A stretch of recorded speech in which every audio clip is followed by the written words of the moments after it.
Warahmatullahi wabarakatuh. Apa kabar semuanya? Semoga dalam keadaan sehat dan terhindar dari virus yang terkenal sekarang yaitu COVID-19.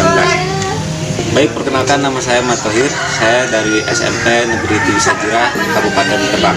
Di sini saya akan menjelaskan tentang AKM, Asesmen Nasional. Apa saja yang ada di dalam asesmen nasional tersebut? Apa perbedaan asesmen nasional dengan ujian nasional? Untuk lebih jelasnya, kita simak penjelasan berikut. Pertama, kita akan membahas tentang asesmen nasional. Asesmen nasional adalah program penilaian terhadap mutu setiap sekolah, madrasah, dan program kesetaraan pada jenjang dasar dan menengah. Informasi tersebut diperoleh dari 3 instrumen utama. Pertama, asesmen kompetensi minimum atau AKM yang mengukur kompetensi mendasar literasi membaca dan numerasi siswa. Kedua, survei karakter yang mengukur sikap, nilai, keyakinan, dan kebiasaan yang mencerminkan karakter siswa.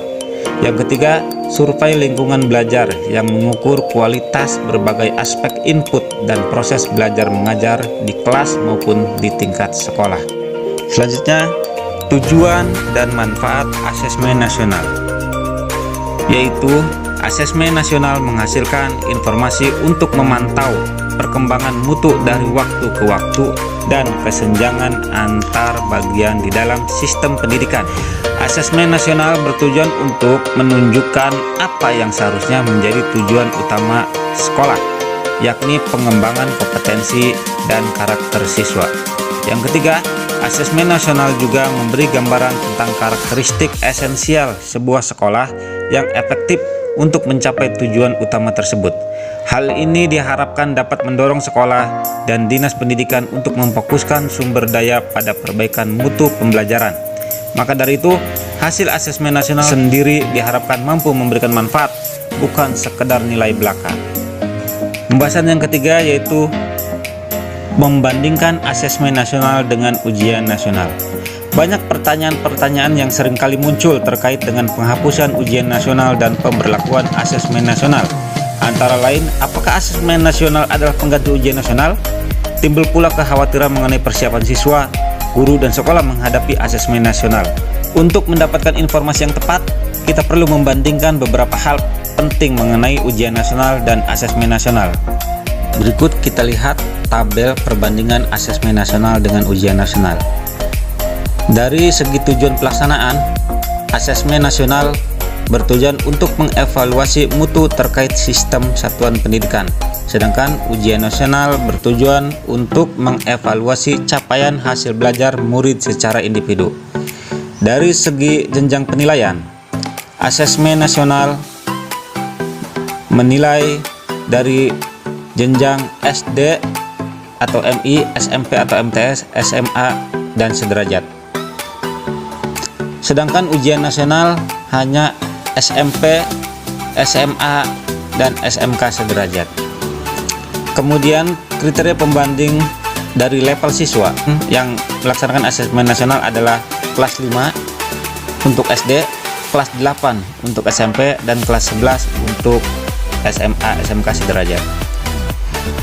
Sedangkan ujian nasional yang mengikuti ujian nasional adalah siswa tingkat akhir pada setiap jenjang. Dari kriteria pembanding, subjek siswa, survei siswa dipilih secara acak untuk mengikuti asesmen nasional, jadi tidak semua siswa mengikuti. Sedangkan ujian nasional adalah secara sensus, semua siswa mengikuti ujian nasional. Model soal pada asesmen nasional menggunakan pilihan ganda kompleks, menjodohkan, isian singkat, dan uraian. Sedangkan ujian nasional model soalnya pilihan ganda dan isian singkat, matematika, SMA, SMK. Sasaran penilaian kompetensi pada asesmen nasional, sasaran penilaian yang dinilai adalah kompetensi literasi, numerasi, dan karakter serta kualitas dan iklim satuan pendidikan yang mendukung pembelajaran. Pada ujian nasional, sasaran penilaiannya adalah penguasaan terhadap mata pelajaran. Kriteria pembanding selanjutnya itu metode penilaian. Pada asesmen nasional menggunakan metode MSAT, sedangkan ujian nasional Computer Based Test (CBT) dan Paper Based Test. Sekarang timbul pertanyaan, mengapa asesmen nasional hanya diikuti oleh sebagian siswa? Hal ini terkait dengan tujuan dan fungsi asesmen nasional. Asesmen nasional tidak digunakan untuk menentukan kelulusan menilai prestasi siswa sebagai seorang individu. Evaluasi hasil belajar setiap individu siswa menjadi kewenangan pendidik. Pemerintah melalui asesmen nasional melakukan evaluasi sistem. Asesmen nasional merupakan cara untuk memotret dan memetakan mutu sekolah dan sistem pendidikan secara keseluruhan. Karena itu, tidak semua siswa perlu menjadi peserta dalam asesmen nasional. Yang diperlukan adalah informasi dari sampel yang mewakili populasi siswa di setiap sekolah pada jenjang kelas yang menjadi target asesmen nasional. Ada lagi pertanyaan, mengapa yang menjadi sampel siswa kelas 5 untuk SD, kelas 8 untuk SMP, dan kelas 11 untuk SMA SMK sederajat? Hasil asesmen nasional diharapkan menjadi dasar dilakukannya perbaikan pembelajaran. Pemilihan jenjang kelas 5, 8, dan 11 dimaksudkan agar siswa menjadi peserta asesmen nasional dapat merasakan perbaikan pembelajaran ketika mereka masih berada di sekolah tersebut. Selain itu, asesmen nasional juga digunakan untuk memotret dampak dari proses pembelajaran di setiap satuan pendidikan. Murid kelas 5, 8, dan 11 telah mengalami proses pembelajaran di sekolahnya, sehingga sekolah dapat dikatakan telah berkontribusi pada hasil belajar yang diukur dalam asesmen nasional.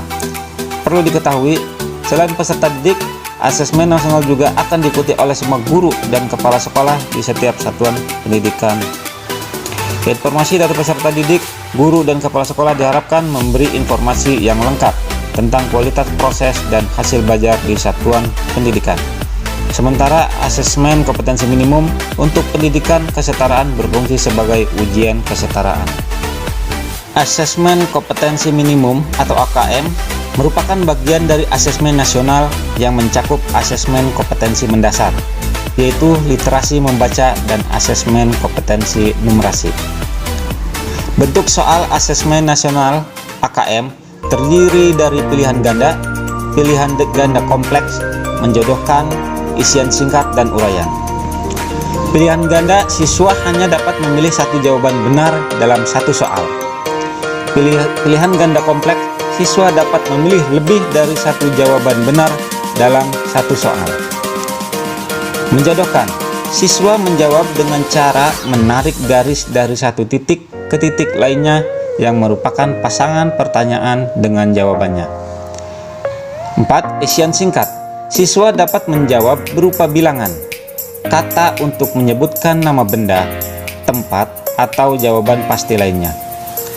5. Uraian, siswa menjawab soal berupa kalimat-kalimat untuk menjelaskan jawabannya.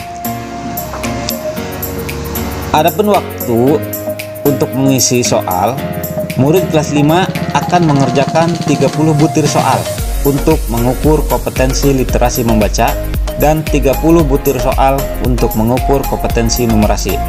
Sedangkan siswa kelas 8 dan kelas 11 akan mengerjakan 36 butir soal untuk mengukur kompetensi literasi membaca dan 36 butir soal untuk mengukur kompetensi numerasi.